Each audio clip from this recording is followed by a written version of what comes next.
shouting down. Are you not aware that Islam is about peace?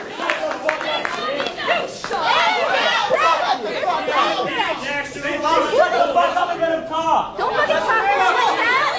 He just got his name. Shut the fuck up. It's like that. Popular democracy in action right there.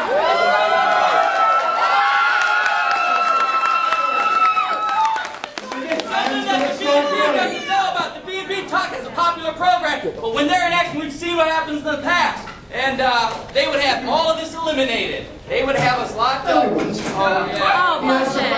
yeah. But why don't we discuss this a bit later on when we have questions and answers? Which I would have thought is a civilized way of doing it.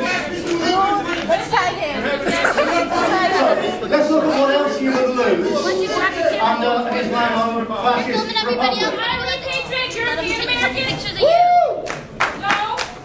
You're ridiculous. You're ridiculous. Your life is ridiculous.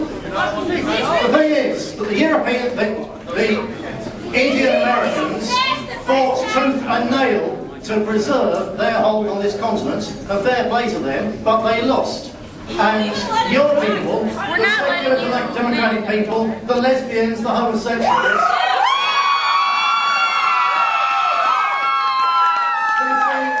personally, I'd shove you back in the closet. But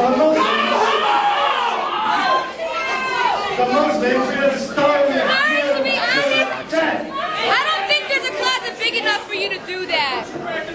That's not adding to intellectual discourse. I just said the Muslims will stone you to death. That's bullshit. We're pushing back in the closets. That's not intellectual debate. That's why we're responding this way. He needs to go.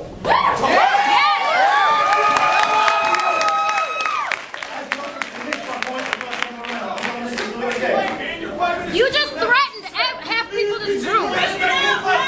I just pointed out. It's a public forum. Anyone's supposed to be able to be here and listen. You are, and listen. You are openly You are threatening. supposed to listen. No, it's too fucking late. You already fucked it up.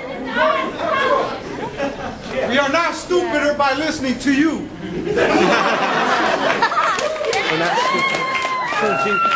Genius. Well, there's a fair few. No, we lose our dignity with There's a your fair few noisy feminists here. So let's look at what feminists would lose in Islamic Europe or an Islamic Republic. You lose your right not to have your labia and your clitoris hacked off and have your vagina sewn up. Because that's what happens in many Islamic states. Wow, I'm talking about what happens in many Islamic states. Yeah, but you just have to die, so why are you fighting for it anyway? You would be second-class citizens. You would not be allowed to give evidence in Islamic court against a man. You don't count. Fundamentalist society. Ah, Would we respect that? No.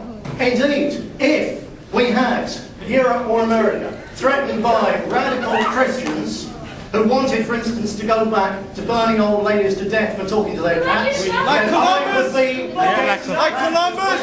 But it isn't a clear and present danger. The clear and present danger that you're... Yes, it is.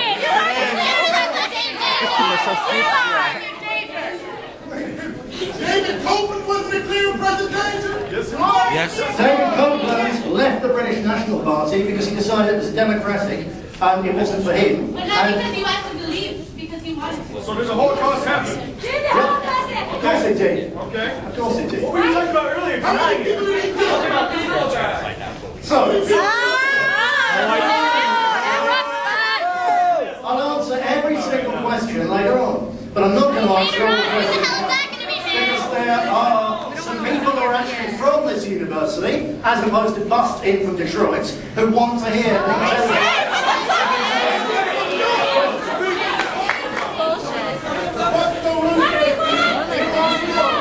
Do you know the...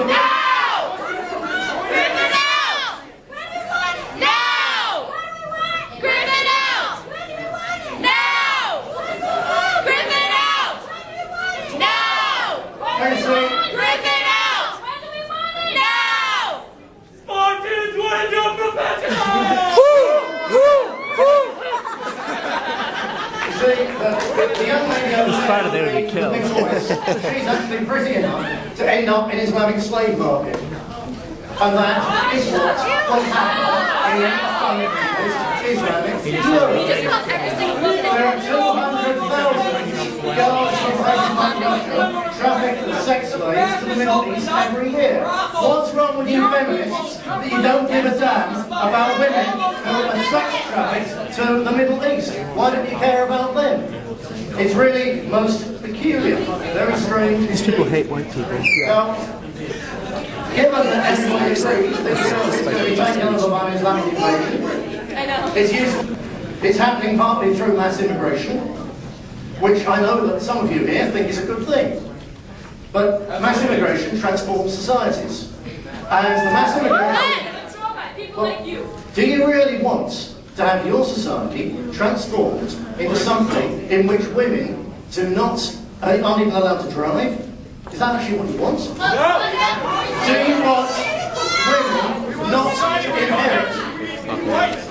That's what we want. And that's what you want, man. So if we don't have anything to fucking talk about, we talk about other cultures, other blah, blah, blah. At the end of the day, you're a hardcore racist. You want to take everyone who's non-English out of English. No, I don't.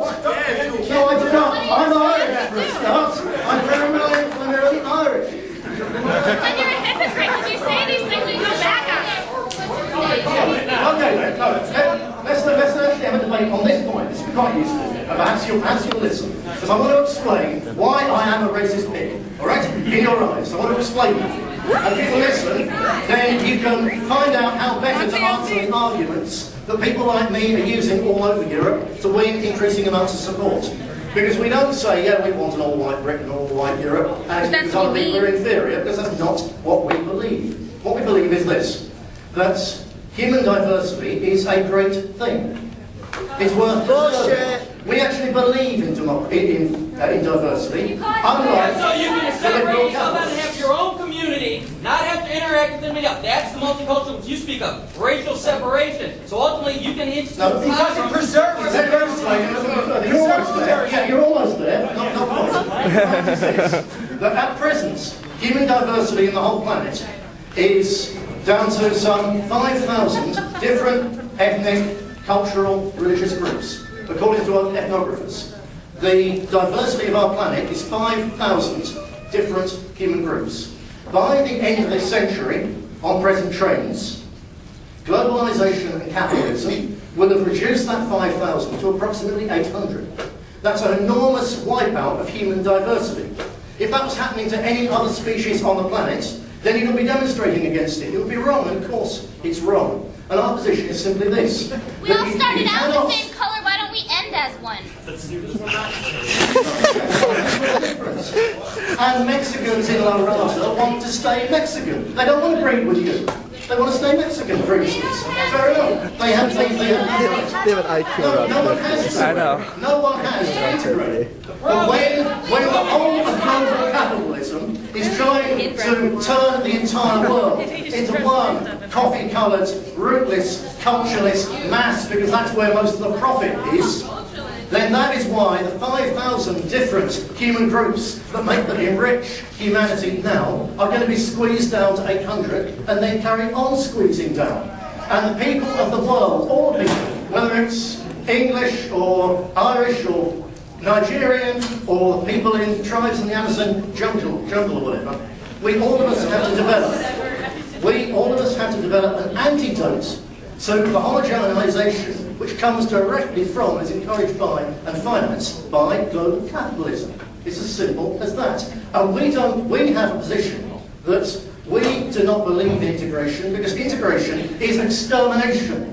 It's not by blood and by gas chambers, but it's extermination of cultures and identities. And we are opposed to that. And because we're opposed to it... That's why you're friends with David Duke, the former Grand Wizard of the KKK, right? I very often have argued with David Duke. You have ice cream with him. You're friends with the fucking KKK. I believe in freedom of Grand speech. Wizard, sir. You would know. I believe in freedom of speech. I disagree with David Duke on many things. But you're friends with him, right? No, I'm not. I haven't done friends. Presentations with him? I have done in the past. I've had debates with Abu Hamza, who, if you know anything about Islam in the United Kingdom, you'll know he's the one who has the hook and one eye and so on. And I've had a very civilised debate with that man. He doesn't